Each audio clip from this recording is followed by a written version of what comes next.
ฤดูร้อนสีสันสดใสถึงหาดทรายดานังสาธารณรัฐสังคมนิยมเวียดนาม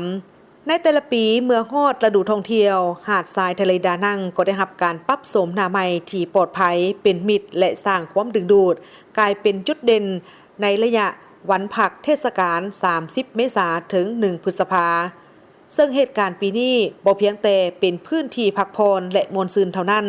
แต่ยังได้กลายเป็นการเดินทางที่ค้นหาคุณค่าวัฒนธรรมทะเลที่เป็นเอกลักษณ์พิเศษ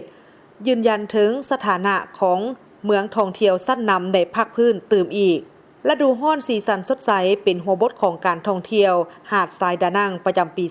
2026 ได้ไขขึ้นอย่างเป็นทางการและจะดำเนินไปฮอดวันที่ 3 พฤษภาคมในระยะนี้บรรยากาศอยู่ตามหาดทรายต่างๆนับจากแหลมเซินจาไปถึงถนนเหวียนเตึดแทง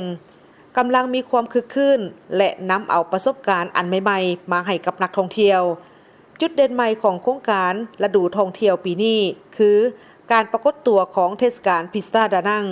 กิจกรรมลองเห็ดไอศครีมจากข้าวสารของเวียดนามและการแสดงไฟบอร์ดที่น่าตื่นเต้นถึงหน้าน้ำพร้อมกันนั้น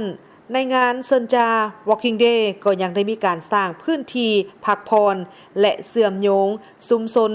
เปิดโอกาสให้นักท่องเที่ยวสามารถเที่ยวชมตลอดระยะเวลาของการท่องเที่ยวและค้นหาหาดทรายภาคกลางนี้ถ้าเม็กซี่มิรันอาร์เบิร์ตนักท่องเที่ยวจากเยอรมันได้ให้สัมภาษณ์ว่า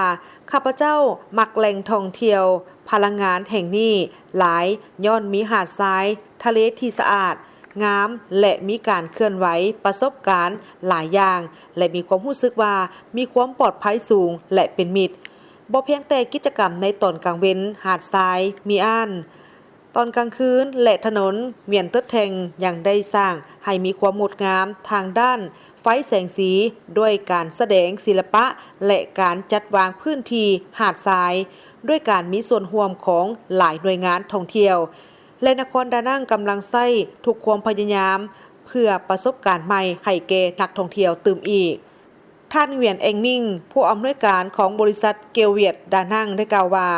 ปีนี้พวกข้าพเจ้าได้ยกระดับเจ็ตสกี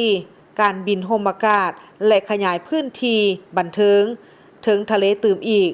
พร้อมกันนี้ก็ยังมีพื้นที่อาหารที่หลากหลายและมีการแสดงศิลปะทุกๆคืนเพื่อให้หาดทรายกลายเป็นสถานที่บันเทิงหลายรูปแบบเคียงคู่กับความทันสมัยกิจกรรมดั้งเดิมที่เป็นเอกลักษณ์ของท้องถิ่นเช่นการแสดงวาวการแสดงศิลปะการแข่งขันลอยน้ำพาขึ้นฤดูร้อนหรือการแข่งขันกู้ภัยทะเลนานาชาติก็ได้รับการปรับปรุงใหม่ให้น่าสนใจหลายขึ้นนอกนั้นการผสมผสานระหว่างกีฬาอาหารและดนตรีได้เฮ็ดให้เกิดฤดูร้อนที่สดใส